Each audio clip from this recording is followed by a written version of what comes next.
Morning दोस्तों and नमस्कार। मैं हूं शिवम सिंघल, एग्री ट्रेनर, और स्वागत करता हूं आप सभी लोगों का एक बार फिर से हमारे एग्रीकल्चर ट्रेनिंग प्रोग्राम में। दोस्तों, आज हम लोग बात करने वाले हैं कि अगर मूंगफली की फसल हम लोग उगा रहे हैं तो शुरू से लेकर लास्ट तक step by step, stage by stage किस कॉम्बिनेशन में, किस प्रकार से हम वेस्टेज के एग्रीकल्चर प्रोडक्ट्स का प्रयोग कर सकते हैं अगर हम चाहते हैं कि हमारी पैदावार फसल की अच्छी आए, हमारी फसल जैव एवं अजैव तनाव से मुक्त रहे तथा हमारी उपज की क्वालिटी और उसका साइज बहुत अच्छा बने।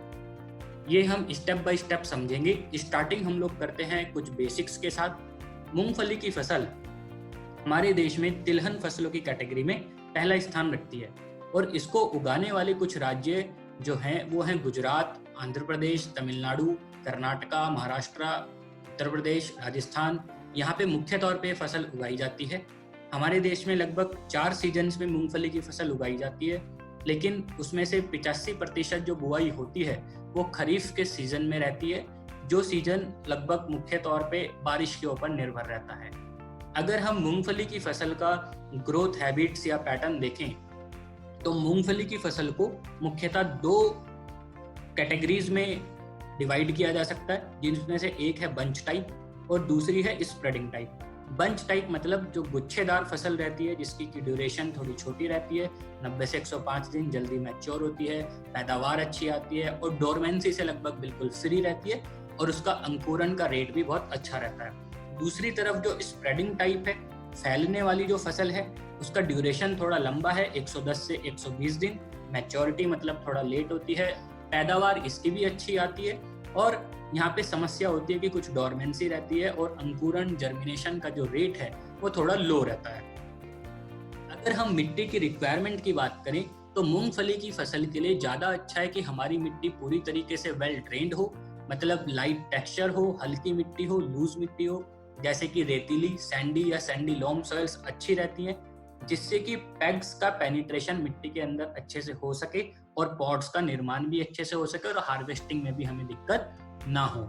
यह फसल सैलिनिटी के प्रति सेंसिटिव है और अगर मिट्टी का पीएच 6 से 7.5 के बीच है तो पैदावार अच्छी आने के चांस रहते हैं। कैल्शियम और ऑर्गेनिक मैटर की अगर हम अच्छे से सप्लाई कर दें मिट्टी में तो यह भी पैदावार को बढ़ाने में सहायक रहता है। ग्रोथ स्टेजेस की बात करें तो जर्मिनेशन से हम स्टार्ट कर सकते हैं, अंकुरण होगा, फिर शुरू के 25 से 30 दिन तक ब्रांचिंग आपको दिखाई देगी, फिर धीरे धीरे आपको येलो कलर के फ्लावर्स दिखने स्टार्ट होंगे, फिर फ्लावर्स के बाद आपको पेग्स नजर आएंगे जो कि धीरे धीरे मिट्टी के अंदर पेनिट्रेट करेंगे, फिर वहां से पॉड का फॉर्मेशन होगा और फाइनली आपकी फसल मैच्योर होगी और उसके बाद आपकी जो फसल है वो हार्वेस्ट करने के लिए रेडी होगी। अब हम बात करते हैं कि हम वेस्टेज के प्रोडक्ट्स को यहाँ पे कैसे इस्तेमाल कर सकते हैं। तो स्टेप नंबर 1 आता है सॉइल एप्लीकेशन बिफोर सोइंग, मतलब जब बुआई करने से पहले कोई किसान अपने खेत को तैयार कर रहा है तो वह अपने खेत में NPK अलग अलग टाइप के न्यूट्रिएंट्स का प्रयोग करता है, जिससे कि उसकी मिट्टी को उर्वरक बने और उसकी फसल की पैदावार अच्छी आए। ऐसे समय पे आप agri humic granules, agri nanotech और एग्री 82 का प्रयोग कर सकते हैं। 1 एकड़ के लिए आप ह्यूमिक ग्रैनुअल 5 किलो, नैनोटेक 300 ग्राम और 82 150 ml का प्रयोग कर सकते हैं और इनको आप जो बाकी फर्टिलाइजर्स प्रयोग कर रहे हैं उन्हीं के साथ मिलाकर भी मिट्टी में छिड़काव कर सकते हैं। तो छींटा मारने की विधि से भी आप कर सकते हैं और कोई इम्प्लीमेंट है तो उसके द्वारा भी आप इसका यूज कर सकते हैं बाकी फर्टिलाइजर्स के साथ मिला के। स्टेप नंबर 2 की बात करें तो सीड ट्रीटमेंट में आता है।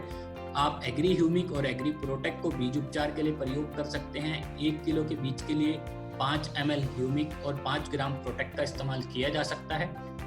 मूंगफली की जो फसल है उसमें जमीन से दीमक और वाइट ग्रब की समस्या भी काफी रहती है, तो अगर आप चाहते हैं कि आपको दोबारा बीज उपचार करना है तो इसके 1 से 2 घंटे के बाद आप दूसरे केमिकल्स के साथ भी बीज उपचार या राइजोबियम कल्चर के साथ भी इनोकुलेशन कर सकते हैं, जिससे आपकी फसल बाकी चीजों से भी बच सके। स्टेप नंबर 3 में आता है जब आपकी फसल लगभग 25 से 30 दिन की हो चुकी है और इसके कुछ दिन बाद लगभग फ्लावरिंग की स्टेज स्टार्ट हो जाती है, फूल दिखने हमें स्टार्ट हो जाते हैं। ऐसे समय पे हम एग्री प्रोटेक्ट, एग्री मॉस और एग्री 82 तीनों को मिला के कॉम्बिनेशन में इस्तेमाल कर सकते हैं स्प्रे के माध्यम से, और 15 लीटर के टैंक के लिए आप 30 ग्राम प्रोटेक्ट, 20 ml मॉस और 5 ml एग्री 82 का प्रयोग कर सकते हैं। ये स्प्रे हमारी फसलों में पॉड्स जो निकलने वाले हैं फसल के अंदर, उनके इफेक्टिव नंबर को बढ़ाने में सहायता करेगा। स्टेप नंबर 4 की बात करें तो लगभग बुआई के 45 से 50 दिन के बाद जब हमें फसल में टैगिंग दिखनी स्टार्ट हो जाती है, और यहाँ पर हम agri nanotech, agri gold, agri 82 का प्रयोग कर सकते हैं स्प्रे के माध्यम से। 15 लीटर के टैंक के लिए आप 30 ग्राम नैनोटेक, 20 ग्राम गोल्ड और 5 ml 82 का प्रयोग कर सकते हैं।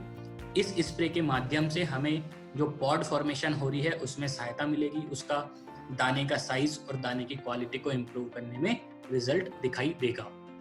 ये 4 स्टेप हम लोग प्रयोग कर सकते हैं, और चारों स्टेप को फॉलो करने के लिए हमें इन प्रोडक्ट्स की रिक्वायरमेंट पड़ेगी। Granules 5 kilo, humic 250 ml, nanotech 500 ग्राम, मॉस 100 ml, गोल्ड 100 ग्राम, प्रोटेक्ट 500 ग्राम और 82 300 ml। ये रिक्वायरमेंट 1 एकड़ के लिए है।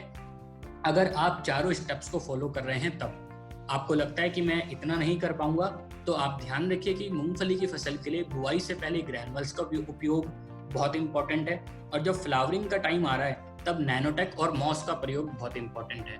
तो ग्रैनुअल, नैनोटेक, मॉस, ये प्रोडक्ट्स आप खास तौर से जरूर इस्तेमाल करें अगर आप सारे स्टेप्स नहीं कर पा रहे हैं, तो जिससे कि आपकी फसल की पैदावार बहुत अच्छी आ सके और वो क्वालिटी में भी अच्छी हो। तो दोस्तों, आज के लिए इतना ही। आई होप ये आपको हमारी ये इन्फॉर्मेशन बहुत अच्छी लगी होगी। सो बहुत बहुत धन्यवाद, thank you very much and नमस्कार।